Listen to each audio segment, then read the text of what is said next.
성도 여러분 반갑습니다. 오늘도 하나님의 은혜 가운데 평안한 하루 되셨습니까? 날마다 매일매일의 삶 속에서 하나님이 기뻐하시는 대로만 모든 것을 이루어가는 여러분 모두가 될 수 있기를 간절히 바랍니다. 오늘 우리가 함께 은혜를 나눌 본문 말씀 요한복음 18장 29절부터 32절까지에 있는 말씀입니다. 요한복음 18장 29절부터 32절까지 봉독합니다. 그러므로 빌라도가 밖으로 나가서 그들에게 말하되 너희가 무슨 일로 이 사람을 고발하느냐? 대답하여 이르되 이 사람이 행악자가 아니었더라면 우리가 당신에게 넘기지 아니하였겠나이다. 빌라도가 이르되 너희가 그를 데려다가 너희 법대로 재판하라. 유대인들이 이르되 우리에게는 사람을 죽이는 권한이 없나이다 하니 이는 예수께서 자기가 어떠한 죽음으로 죽을 것을 가리켜 하신 말씀을 응하게 하려 함이러라. 아멘.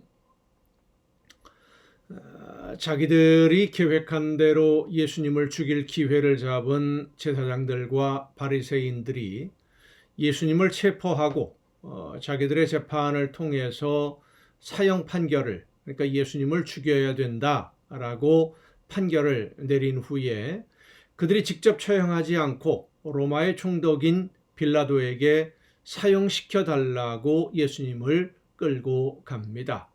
왜 빌라도에게 마지막 사형 판결을 맡긴 것일까요?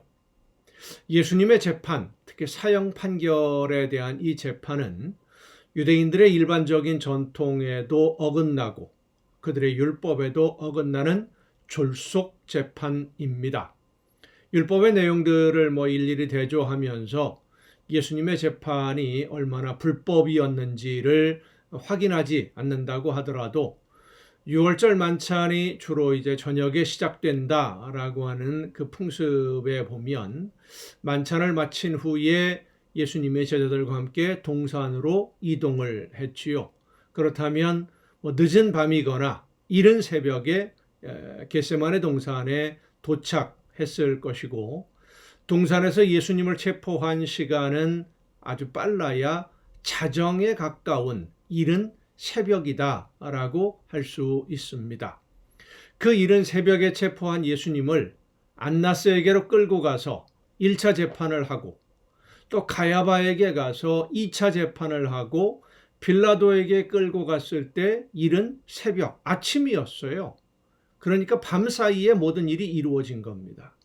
동이 트기 전이라는 것인데 유대인들은 사형 판결을 내리려면 하루 이상을 기다려야 한다라고는 자기들의 율법이 있음에도 이 율법을 무시하고 예수님에게 사형 판결을 내린 겁니다. 그리고는 빌라도에게 그 사형을 집행해 달라고 요구하고 있는 겁니다.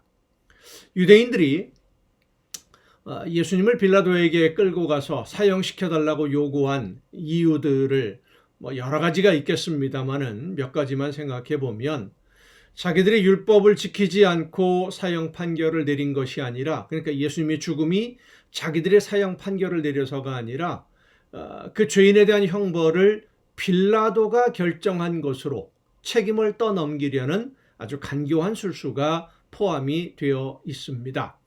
유대인들은 율법을 범하거나 신성 모독과 같은 중대한 범죄를 한 사람을 특히 사형 판결을 내릴 때는 자기들이 재판하고 처벌할 수 있는 어느 정도의 권한을 그들은 보장받고 있었어요.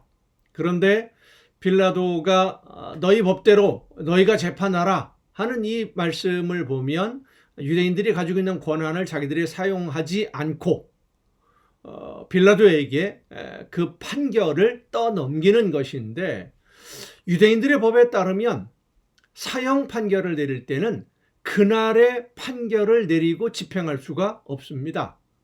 하루가 지나야 됩니다. 그런데 예수님을 체포한 그날이 안식일 전날이기 때문에 그날이 지나면 이제 안식일이 되지요. 안식일 날은 처형을 할 수가 없고요. 안식일이 지나는 동안 예수님의 체포, 사형 집행에 대한 소문이 이스라엘 백성들 사이에 퍼져 나가게 될 것이고, 그랬을 때 어떤 상황이 벌어질지 예측할 수 없다라고 하는 불안함이 바리새인들과 제사장들에게 있었던 것입니다. 그래서 어떻게 해서든지 안식일 전에 예수님을 처형하려면 빌라도의 판결로 처형하는 것이 가장 좋은 방법이다라고 생각을 했고, 빌라도에게 처형을 요구할 때 반역자로 로마의 반란을 일으키는 사람으로 처벌해달라고 요구를 하면 로마의 반란을 일으킨 사람은 십자가에 매달아 죽게 되거든요. 그렇게 처형을 합니다. 십자가에 매달아서 처형을 하면 나무에 달려 죽은 자는 하나님께 저주를 받은 자라고 하는 신명기 21장의 말씀을 근거로 해서 예수님이 나무에 달려 죽음으로 하나님께 저주를 받은 자라고 유대인들에게 선전하려는 의도도 그들은 숨겨 가지고 있었던 겁니다.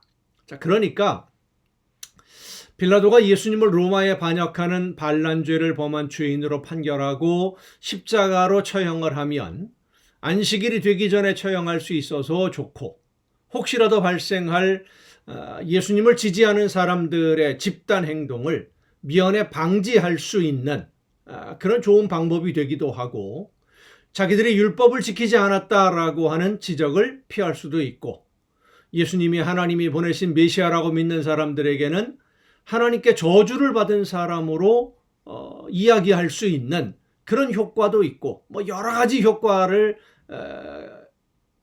얻을 수 있는 것이 바로 빌라도가 반란죄를 범한 죄인으로 처형하는 거예요. 무엇보다도 예수님이 하나님이 보내신 분이라는 것을 알고 있는 이 바리새인들이나 제사장들로서는 하나님이 보낸 일꾼을 자기들이 직접 죽이지는 않았다라고 하는 이런 핑계가 될 수 있기 때문에 이른 아침에 빌라도에게 가서 예수님의 처형을 요구했던 것입니다. 빌라도가 예수님의 처형을 거부하려고 하자 밀란이 일어날 것 같아서, 폭동이 일어날 것 같아서 유대인들이 원하는 대로 처형하게 된 것은 사실은 제사장들과 바리새인들이 안식일 이전에 예수님을 처형하지 못하면 예수님을 지지하는 사람들이 집단 행동을 하게 될 수도 있다는 두려움 때문에 나타나게 된 그들의 불안함을 빌라도도 보았기 때문이라고 할 수도 있겠습니다.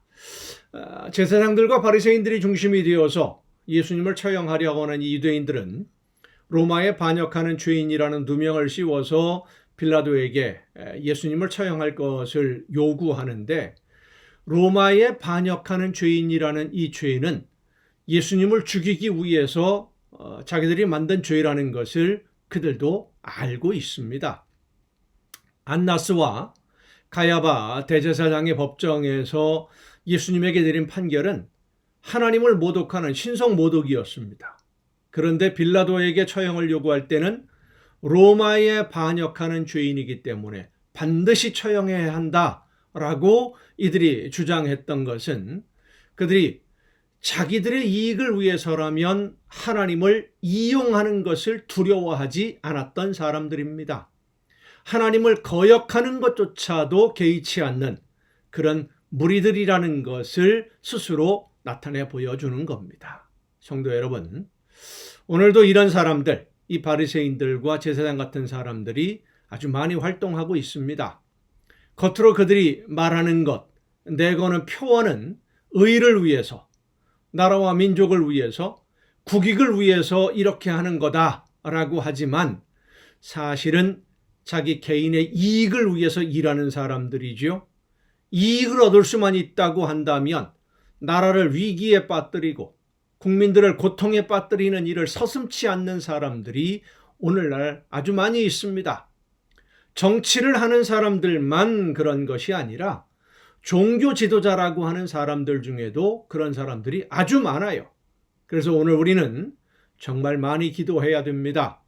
나라를 위해 기도하기도 해야 되지만 우리 모두가, 믿는 성도들이 그런 속임수에 속아서 그들의 거짓 선동에 노란하지 않도록, 이용당하지 않도록 성령이 분별할 수 있는 지혜를 주심으로 내 마음과 생각을 하나님이 지켜주시기를 위해서 많이 기도하는, 그래서 지혜롭게 하나님이 원하시는 대로만 순종하는 여러분 모두가 될 수 있기를 간절히 바랍니다.